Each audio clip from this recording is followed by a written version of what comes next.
What's happening? What's happening? What's happening? Of course, you know it's your boy B Hot Radio. Shout in as always. I got my podcast partner off in this thing, OG Gangsta Wicked, aka Big Galaxy of Ghetto Mafia. Yes, sir. I'm in the building, man. You know, I'm feeling kind of good today too, man. I want to shout out my, you know what I'm saying, my partner, man, who we did the movie in, man, Andre Rising, man. Yeah, you know what I'm saying? They coming out. All the legends on the Family Feud, you know what I'm saying? So I spoke with Dre. Dre said he gonna get, he gonna call in to me and you. He said he can't be here right now. But he said, man, I gotta call in, man, to tell you all the big things that's going on. Ooh. You know what I'm saying? With me, we just did Family Feud. It's about to get ready to drop. Him and T.O. You know, so yeah, a lot of the legends. You know what I'm saying? So, man, shout out to, man, that boy Dre, man. Up, Dre? All them Flint Town players up there, man. Saginaw, man. Detroit, man. What's happening, man? Yes, big old facts right there. Now, I mean, right now in hip hop, we got a situation to where it seems like it's just a bunch of beef going on. I mean, Drake is getting into it with Kendrick. J. Cole was about to get into it with Kendrick, then he rescinded his diss record. Rick Ross is out here pissed off with folks all over the place. It seems like it's just a bunch of anger in hip hop, and folks we all can't get along no more. Well, I told you this a long time ago. We don't have these conversations. I tell anybody out there. Yeah. A lot of this stuff is just manufactured crap. Labels have been doing this for years, have gotten and have labels kind of started this, implemented this, you know what I'm saying, kind of beefing with, if you with this major company and and this artist with this major company, and the two major companies didn't mess with each other where they were kind of being allies and sharing talent. Yeah. Because that went on a long time ago too. Like I used to tell people all the time, the reason why you see a feature from this artist with this artist, you be like, why Nicki do a feature with so-and-so? Yeah. It's because the labels hooked it up. Yeah. I mean, they ain't know each other from Squad Adam. Yeah. You know what I'm saying? By the time they don't finish the little run, they best friends in the game. And so a lot of the artists now have taken that 70s, 80s, 90s mentality from major labels, and they're doing it themselves. Hey, I got a record, an album about to get ready to drop, a single about to drop, a podcast, a television show, anything. Let me find some bullshit to stick my nose into, and let me throw some stuff out there and see which one of these niggas a bite. Yeah. You know what I'm saying? That I ain't really partners with yet. Yeah. You see what I'm saying? That I don't lie to them, act like we you know what I'm saying, that we cousins. So let me see who will jump on this right here. And it only take one person, you throw something out there and one person comment on it, I was looking for that anyway. Yeah. You know what I'm saying? Now fuck you. And now that get going. And most of the time it's business. Now the thing about what's messed up about these type of situations, B-High, is that they playing behind the scenes, right? Rappers playing, labels are playing, but the fans are taking it serious.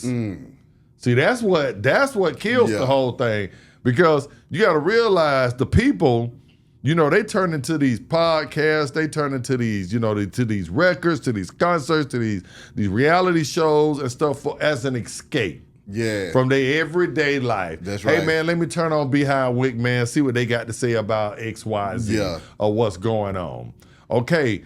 If we giving them that and all is well, they able to get they vitamin for the day of entertainment and go back to their kids and go back to work, they fine. But now if me and you start on some fake shit, some fake bullshit, trying to actually, we playing behind closed doors, but trying to get the brand even bigger. Yeah. So you know what? Let's come up with this great idea. We get into, what I'm saying, and it seemed real, and it might get ugly and all this kind of shit. The thing about it is, B-High got niggas on Southwest Atlanta side that love B-High like a motherfucker, and they don't know that I'm playing. Exactly. You know what I'm saying? It's niggas over here in Decatur that love Wick like a mother, and they don't know that you playing.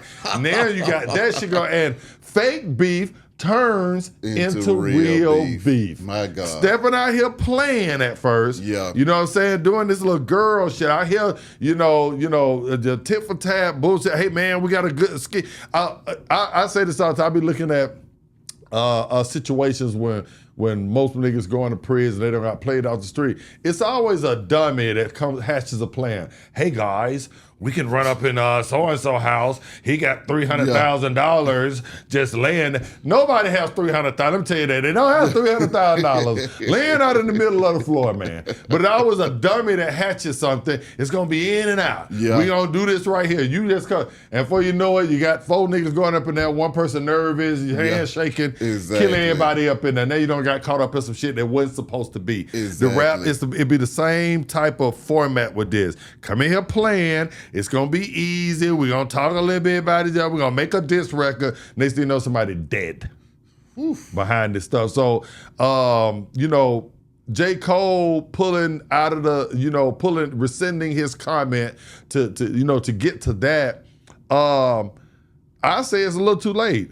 Well, see, we're going to have to argue because now you just went through this long-ass story. Yeah, but you dropped So this man said, I'm not going to continue down this road. I'm going to tell you why. Because I don't want it to be like what the hell you just said. I'm going to tell you why, and I get that. But don't do that after you don't already drop the diss record about me. That everybody now don't see my bare ass. You know what I'm saying? You don't tell them about, everything about me. Don't strip me down butt naked. Got me out here for the world to see, and then throw me a towel. Nah, I don't go like that, player. You know what I'm saying? No, I respect J. Cole if I was on the other side of the argument. Nigga, stand on what you did. If you push that sin button, I tell people all the time, read that message 5 or 6 times. Go to bed. You know what I'm saying? Go to sleep on it. Yeah. Because not only is it may be some misspelling in it, because I don't put up a lot of posts when I was seeing double vision from liquor and beer, and they was there and here. Tomato, bitch, and botch. You know what I'm saying? So,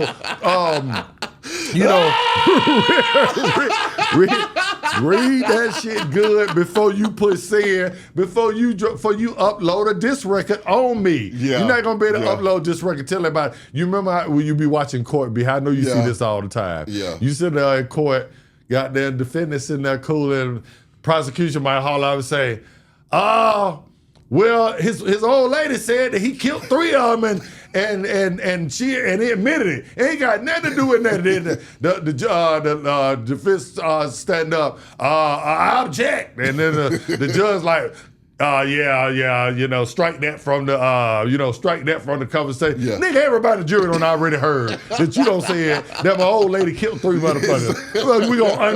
We can't unrehear that. You understand what I'm saying? J. Cole, you cannot unrehear what you said about me, about my family. Nigga, take that same energy before you push sin or upload a record about me, because once you do that, so let me ask you something, B-High, you in public, you chilling, I just haul off and backhand you. Can I rescind that? No, you can't rescind it. That backhand is going to be behind your back, and it's going to be... What if I say after that, I'll say, you know what, B-High, I was wrong. Oh, no, you're going to be saying that from the hospital.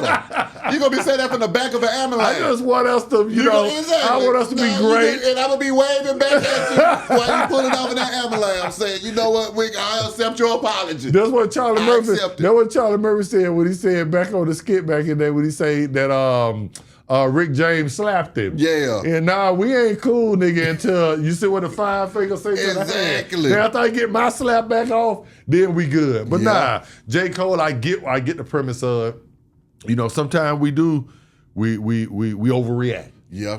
And then we look back at something. I don't did that. How many times you don't call me and say, Wick, take that shit down. My brother just had to do me like that the other day. You know what I'm saying? He called me and said, Wick, take that shit down. Oh, my God. You know what I'm saying? You don't call me a couple times a night. Bruh, that last post that you just put up there, man, take that bullshit down. You know what I'm saying? So I get it. Sometimes we do, we act out of haste. We act out of, drugs. We act out of liquor. We act out of, emotion. Your old lady don't piss you off, so you make a post fuck all the hoes. Yeah. Ain't no whole word from that. Just forgetting that you got a mama and daughters and everything watching the same thing. Come on. They calling your phone. Exactly. What you mean fuck a hoe? Exactly. My mama calling me with this. So we do overreact sometimes. Yeah. But when you put a face on my shit. Yeah. This is wicked. This Galaxy. This song is about Galaxy. His bitch ass. Well, now you can't rescind that. What if it was a subliminal though? I can do a subliminal. If you call my name. I felt like I think it was a subliminal that. Well, subliminal is like, I mean, you diss me subliminally all the time. So I don't, I'm used to that. Well, what about the black on black rhyme that you speak on, though, Wick? I mean, how does that make you feel when you just see brothers not being able to? Because, see, this is my whole thing when I'm looking at it. I'm thinking to myself, hey, fellas, how about you just make some hits?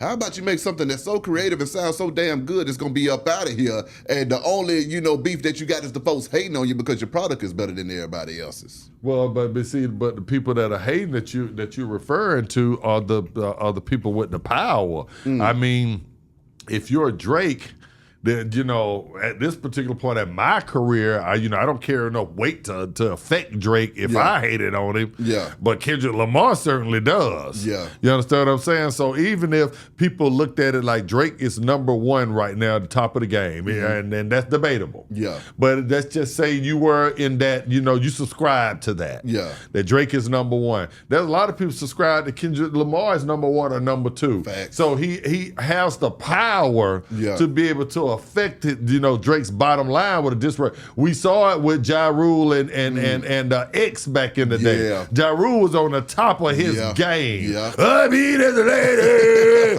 I'm on my day. You understand what he was saying? But the man was on top of the But he was world. on top of the world. Making hits. But X came, and X was, Ja it Rule was is 50. It was 50, my bad.